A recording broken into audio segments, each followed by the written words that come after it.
esperar todos entrar para eu responder a resposta do Túlio. E aí eu até... Foi você, né, Túlio, que perguntou?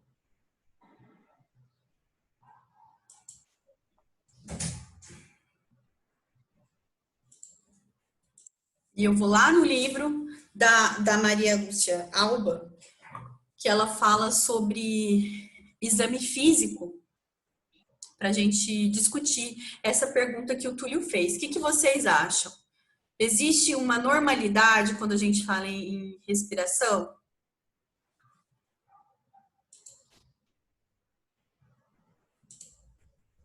Vocês estão me ouvindo? Professora, repete a pergunta novamente, por favor.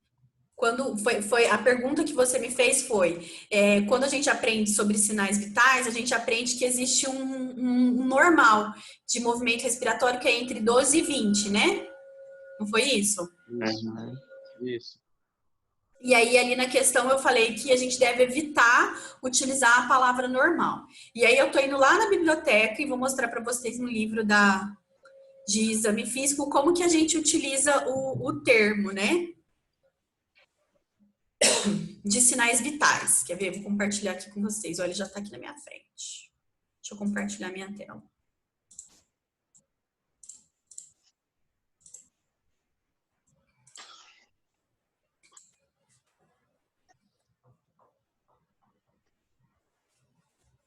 Aqui, ó.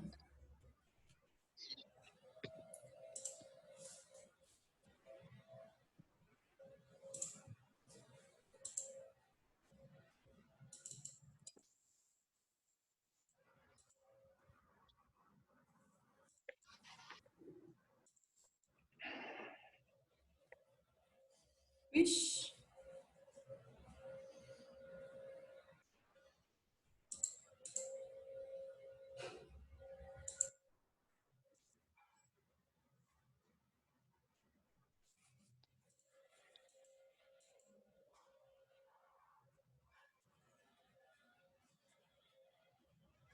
Meu Deus do céu, peraí.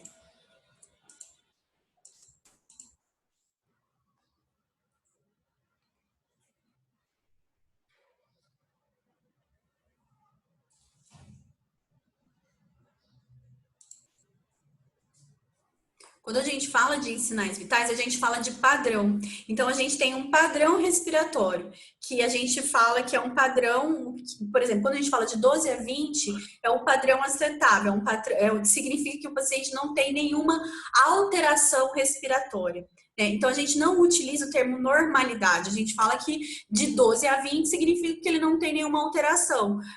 O movimento respiratório, né, as condições respiratórias dele estão adequadas, está dentro do que é esperado, né? Porque quando a gente fala de normalidade, a gente é muito amplo, a gente não está mensurando aqui e dizendo de fato o que é normal, o que não é normal, né? O que seria anormal? Né? Então, quando a gente fala de movimentos respiratórios, a gente fala que existe um padrão. E o padrão seria de 12 a 20 movimentos respiratórios por minuto. Estou até procurando aqui o termo para falar para vocês corretamente. Vamos lá. Tá. Eu consegui gravar. Eu estou identificando aqui que eu consegui gravar uma parte da nossa aula, mas eu já identifiquei que teve uma outra parte aqui que parece que teve problema, que não consegui gravar. E está acontecendo isso. Eu até já mexi nas configurações do Zoom para conseguir gravar certinho todas, mas eu ainda tenho problemas com ele. Então, aqui fala, ó, das funções respiratórias, então, que a gente tem um padrão de função respiratória. E aí, então, quando a gente fala de resposta, ó, respiratória, a gente está falando de uma resposta dentro do padrão. E daí a gente não utiliza normalidade, a gente fala de um padrão respiratório. E aí a gente pode utilizar padrão respiratório eficaz ou um padrão respiratório ineficaz. Eficaz é quando o indivíduo está fazendo um movimento respiratório por minuto dentro de 12 a 20 movimentos aí, que seria um padrão eficaz. E um padrão ineficaz é quando apresenta dispneia, alteração desses sinais, né? Então, que daí vai ter o uso de musculatura acessória, que faz 25, 26, né? Enfim, aumenta aí os movimentos respiratórios por minuto. Consegui responder? Ou não? Ficou confuso? Não entendi. Dentro do padrão esperado, não significa que é um padrão estabelecido ali, propriamente dito. Exato. A gente, o termo normal, né? Que é uma coisa que a gente vai evitar de utilizar. Então, aqui, ó, dentro da inspeção, palpação, percussão e ausculta, quando a gente fala de exame físico do sistema respiratório, a gente tem uma série de questões. Não consegui achar o treino de sinais vitais aqui, mas enfim, a gente fala de um padrão esperado, um padrão eficaz esperado. E quando é ineficaz, é um padrão ineficaz. Enfim, aqui esse livro é bem completo. Vocês têm ele na biblioteca online, pode utilizar para estudar exame físico. Esse livro é muito bom, ele é bem didático. Vocês conseguem, ele tem aqui. Aí quando fala em taquipneia, bradipneia, apneia, ele vai falar dessas alterações, que daí a gente fala ineficaz quando a gente faz o diagnóstico de enfermagem, mas quando a gente vai fazer a descrição lá no histórico de enfermagem, a gente vai utilizar esses termos aqui.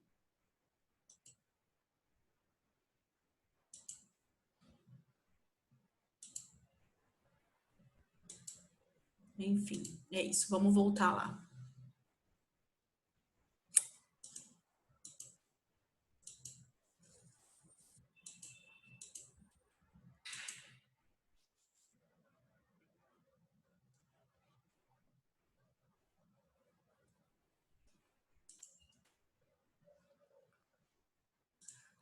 A gente agora vai para pergunta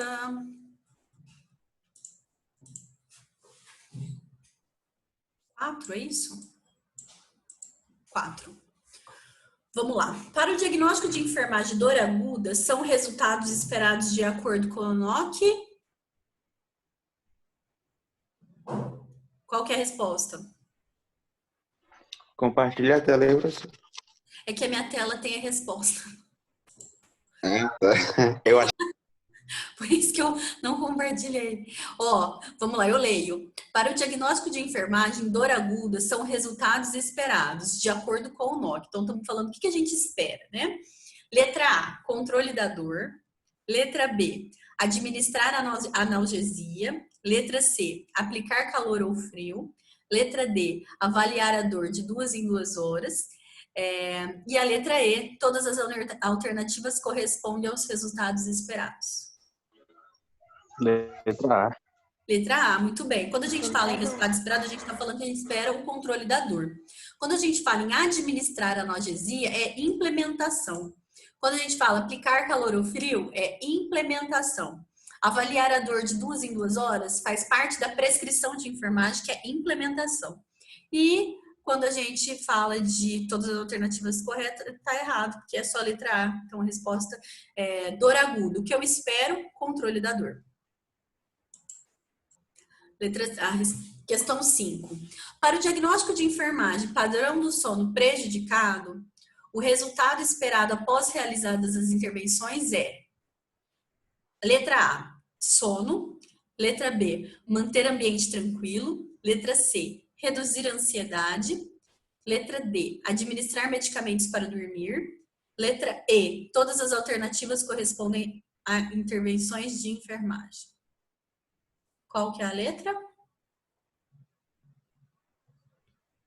É a letra A. Se eu tenho um diagnóstico padrão do sono prejudicado, eu espero que a pessoa tenha sono, restabeleça esse sono, né?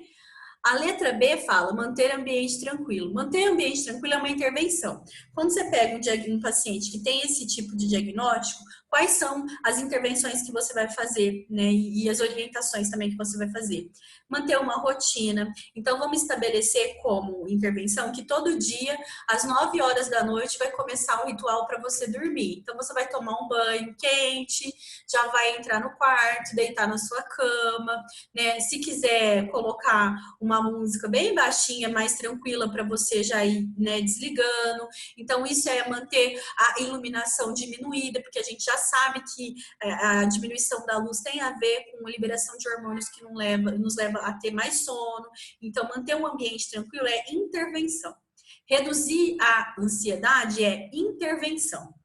Administrar medicamento para dormir é intervenção. E então a alternativa correta aqui é a letra A, que a gente espera. Então, o resultado esperado é que a pessoa tenha sono para o diagnóstico para dando sono prejudicado. Professora, a senhora pode falar novamente a resposta correta da número 4, por favor? Posso. Deixa eu voltar, porque eu não lembro agora qual que era a pergunta lá. Controle da dor. A letra A também. Obrigada. Dor aguda, controle da dor. Letra 4. Na letra 5, padrão do sono prejudicado. O que você espera? O sono. Como que vocês vão saber? Tudo que se trata de ação, que você vai ter que intervir, é uma prescrição de enfermagem, eu estou falando de implementação. Resultado não é isso. Resultado é o que você espera alcançar com essas intervenções. Então, por exemplo, se eu estou falando de dor aguda, a pessoa está com dor aguda, se eu falo administrar medicação, verificar de 2 em 2 horas para ver se a dor passou, tudo isso é intervenção. O meu resultado é controlar a dor. Quando eu falo do sono, todas essas outras opções que deu aqui, manter o ambiente tranquilo, reduzir a ansiedade, administrar medicamento, tudo isso é intervenção. Qual que é meu resultado? Ter sono. A pessoa vai ter sono. Então, essa é a diferença que a gente vai avaliar quando a gente pensar em resultados e intervenção.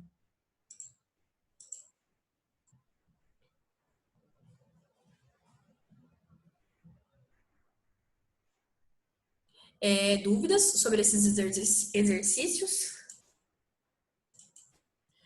Como que eu vou saber, né, professor? Então, gente, vocês sempre vão utilizar o NOC para auxiliar enquanto vocês ainda estão fazendo exercício, desenvolvendo essas habilidades de avaliação, né, de fazer os processos de enfermagem, sempre tenha o NOC junto para vocês fazerem a reflexão e identificar qual resposta é a mais viável, mais correta.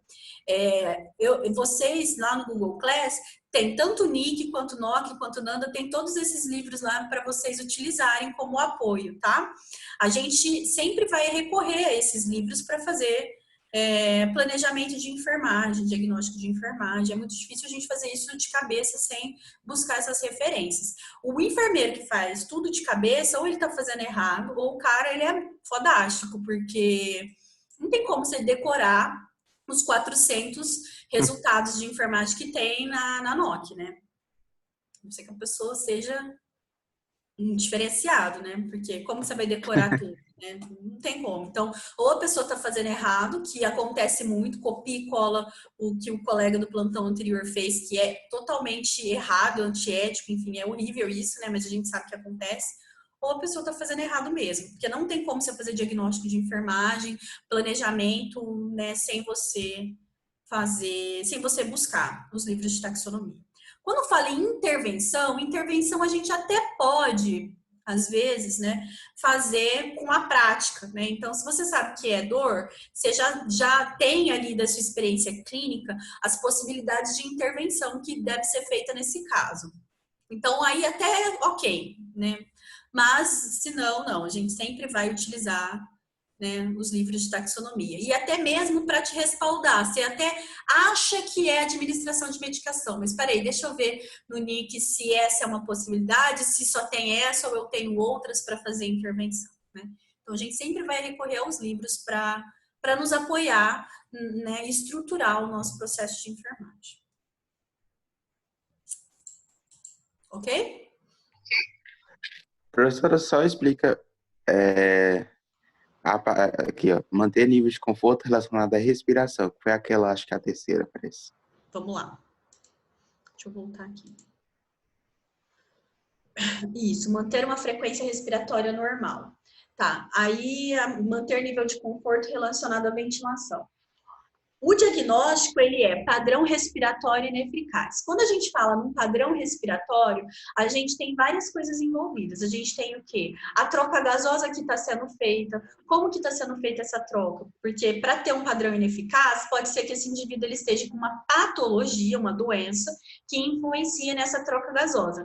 A Covid-19, por exemplo, é um vírus, uma patologia que faz isso, que ela prejudica a troca gasosa, porque o vírus, ele vai, vou dar esse exemplo, o vírus ele vai atingir o tecido respiratório, o tecido do pulmão, e aí ele produz uma inflamação, as células ficam inflamadas, e aí elas liberam substâncias que produzem aquele muco, aquela secreção ali no pulmão. E esse muco, essa secreção, vai impossibilitar uma troca gasosa eficaz, né? Então, aquela troca de oxigênio e CO2 que acontece ali dentro, né, num padrão respiratório eficaz, isso vai estar prejudicado por conta da patologia. Então, quando eu falo um padrão respiratório ineficaz, eu estou falando disso. Alguma coisa está comprometendo a ventilação desse paciente. Então, o que eu espero? Um nível de conforto relacionado à ventilação. Que essa ventilação melhore, que ele consiga fazer essa troca, né, gasosa e manter essa ventilação em um nível de conforto, um nível assim, não adequado, né, um nível confortável, que ele não precise sentir falta de ar, que ele não sinta, não faça uso da musculatura acessória caso ele esteja, né, muito dispneico e coisas nesse sentido. Tá.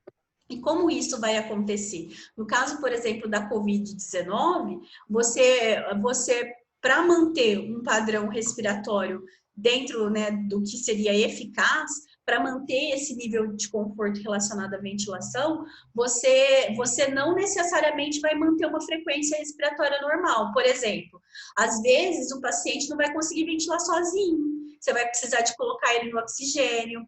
A gente já sabe que máscara não é indicado no caso do paciente que tem Covid-19, porque quando você coloca a máscara, a respiração faz a recontaminação pelo vírus, né? Então, máscara não é indicado. O indicado é o catéter de O2, né? Então, aquele catéter nasal, ou, em casos mais graves, críticos, fazer ventilação mecânica, que daí é a intubação, né? Então, tem essas opções para você manter um nível de conforto relacionado à ventilação. Não só fazendo ventilação espontânea, né, frequência respiratória espontânea, sem ter auxílio de O2, por exemplo. Dúvidas? Não. No caso da Covid, porque se a gente tiver outras patologias, por exemplo, talvez não seja necessário, só com a administração da medicação você consiga auxiliar. Por exemplo, quando a gente pensa numa pneumonia bacteriana, você pode administrar antibióticos e aí, nesses casos, é indicado fazer nebulização. Só com a nebulização com broncodilatador, né, com expectorantes aí, a gente consegue melhorar e manter esse nível de conforto relacionado à ventilação.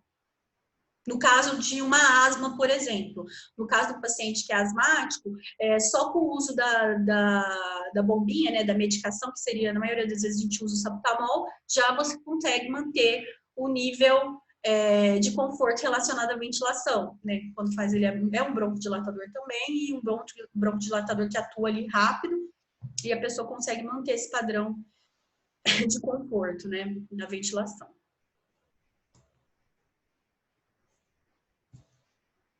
Aí a questão A está inadequada, por quê? Primeiro, porque a gente não usa o termo normal. E segundo, porque manter uma frequência respiratória, nem sempre isso é possível. Dependendo do tipo de patologia que está relacionado a esse diagnóstico, né, de enfermagem, você não consegue manter uma frequência respiratória. Não é por aí que você vai conseguir fazer o planejamento, o tratamento, né, a implementação de enfermagem. No caso do paciente em estado crítico da Covid, por exemplo, quando você dá um padrão respiratório ineficaz, talvez você não consiga manter uma frequência respiratória dentro do que seria esperado, porque você precisa melhorar a ventilação, né?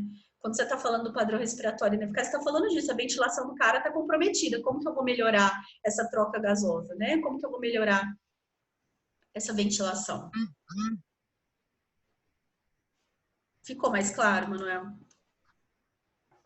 Sim, a minha dúvida, tipo, eu tinha entendido, só tava com dúvida em relação ao significado da resposta. E agora? Não, já entendi melhor. Deixa eu olhar de novo.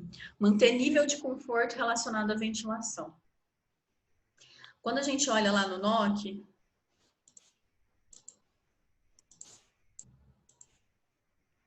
aqui, ó, que ele fala dos resultados sugeridos, ele traz algumas informações. Ele fala de conforto, quando ele fala de nível de desconforto, é diminuir esse nível de desconforto. Então, a gente pode pensar em conforto respiratório relacionado à ventilação. Então, tem alguns itens aqui que me levam a aquele padrão de resultado esperado. Que lá a gente tem, na nossa resposta lá, que é o nível de conforto relacionado à ventilação. A gente poderia ter outros resultados também, gente, se tivesse outras opções aqui. Por exemplo, de acordo com o que a gente olha ali no NOC, a gente poderia ter, por exemplo, manter o estado respiratório ou manter a ventilação, né, respiratória eficaz. Manter um estado respiratório com troca gasosa, né? Enfim, a gente poderia ter outros padrões de resposta ali também. Manter estado respiratório com permeabilidade das vias aéreas. Está correto. Manter um estado respiratório com ventilação, né? Enfim, a gente poderia ter outras opções aqui também. Ok?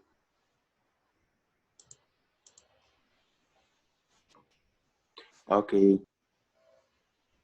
Bom, eu vou deixar agora alguns minutos aí para vocês fazerem um exercício. Eu vou ficar aqui. Todos conseguiram abrir os exercícios aí de planejamento? Que é esse daqui, ó. Deixa eu compartilhar a tela com vocês. Esse exercício aqui, ó. Planejamento de enfermagem. Vocês conseguem abrir aí para ir tentando fazer? Deixa eu procurar ele Google aqui. Class? Isso. Ele está no Google Class, mas ele também tá aí na plataforma. Quando vocês entram aqui, ó, deixa eu ver.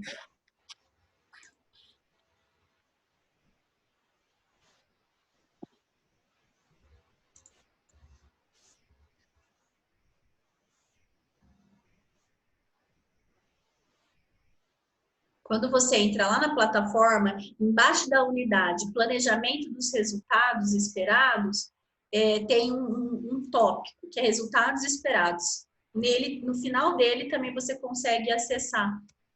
Porque lá nos slides, né, esse tópico são os slides, tem um link. Eu vou pôr o link aqui para vocês. Espera aí, eu vou pôr no chat, que daí fica mais fácil.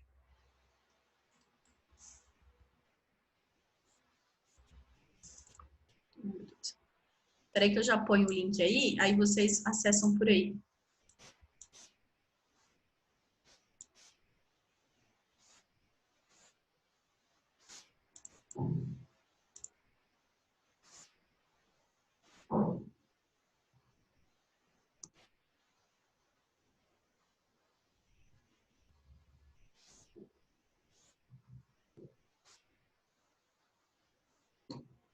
Conseguiram abrir? Coloquei aqui no chat do Zoom. Eu consegui.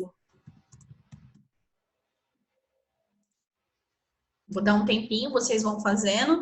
Se tiver dúvida, vai me perguntando. E aí a gente já tenta corrigir esses exercícios agora para já encerrar o tópico de planejamento. E a semana que vem a gente já começa com implementação.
Professora, Oi, é, Antônio. é uma atividade que refere-se à aula 6 sobre planejamento de enfermagem, está Isso. falando? Essa mesmo, essa mesmo. Ah, tá.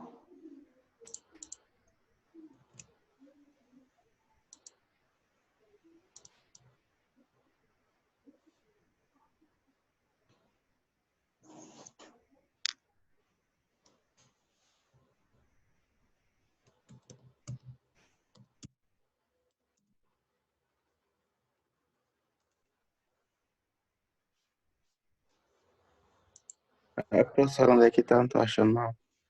Eu pus o link aqui no chat, ó, do Zoom. Só Ah, você tá. entrar por aqui. Viu? Peraí.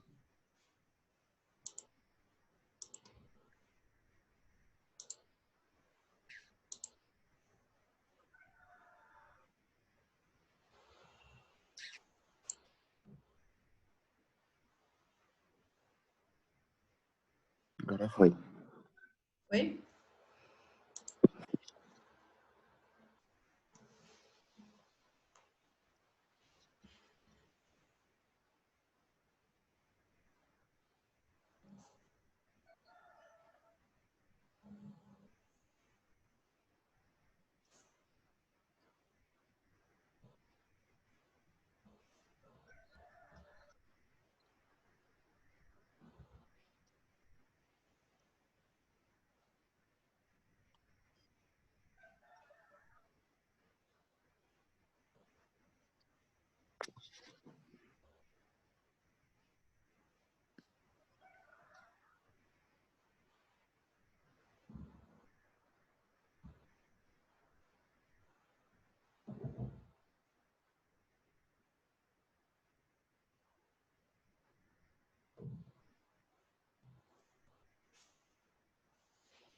Professora, tá valendo alguma coisa, tarefa aí?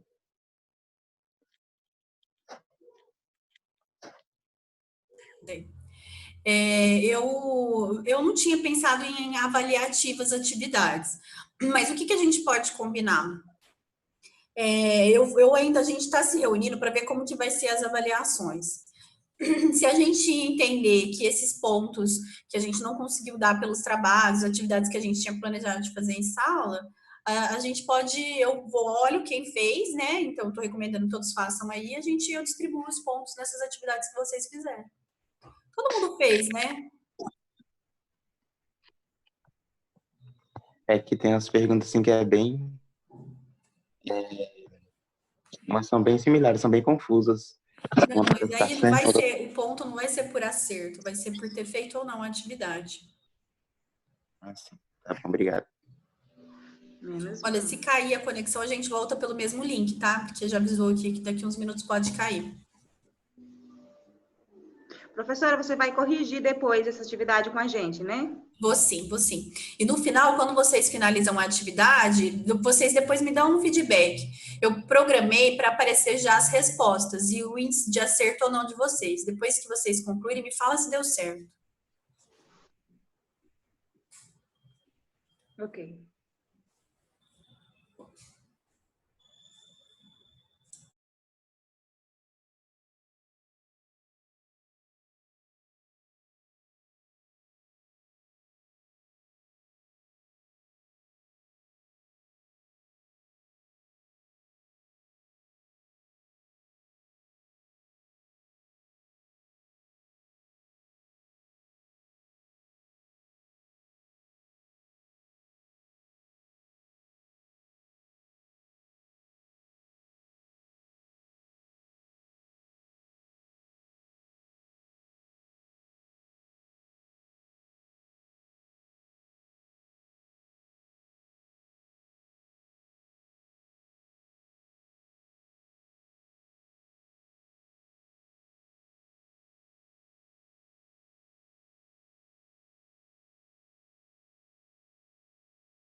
Se vocês tiverem dúvida e quiserem ir perguntando, tá? Eu tô aqui.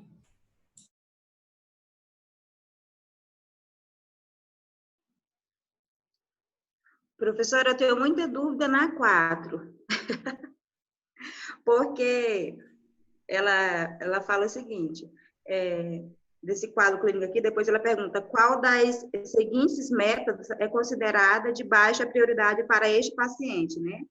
Que é um paciente que tem uma úlcera, né? Isso. A questão 4, mas assim, de baixa prioridade para este paciente, todas essas questões aqui, elas eu achei importantes, então eu acho que a menos, assim, é a letra C, mas eu não tenho certeza. Olha, o que a gente tem que pensar quando é prioridade? Que, na maioria das vezes, uma ação está relacionada à outra. Então, por exemplo, nesse caso, a paciente ela tem diabetes há um tempo e ela tem uma úlcera recorrente. O que é isso? É uma úlcera que tem abre e fecha, e que está ali toda vez e que causa comprometimento para a vida diária dela, para a rotina diária dela, né? Então, o que a gente tem que pensar enquanto prioridade? Se essa paciente não tiver um conhecimento sobre o que é a diabetes, quais são os fatores que interferem no tratamento dela, né? A gente nunca vai conseguir fechar essa úlcera. Então, quando a gente pensa em prioridade, a gente tem que pensar numa ação conectada com a outra, né? E aí, quando ele pergunta assim, quais metas é considerada de baixa prioridade para essa paciente, é que se eu agir nessa situação primeiro, né, eu vou estar ignorando outras e não vou resolver o problema dela, né? Baixa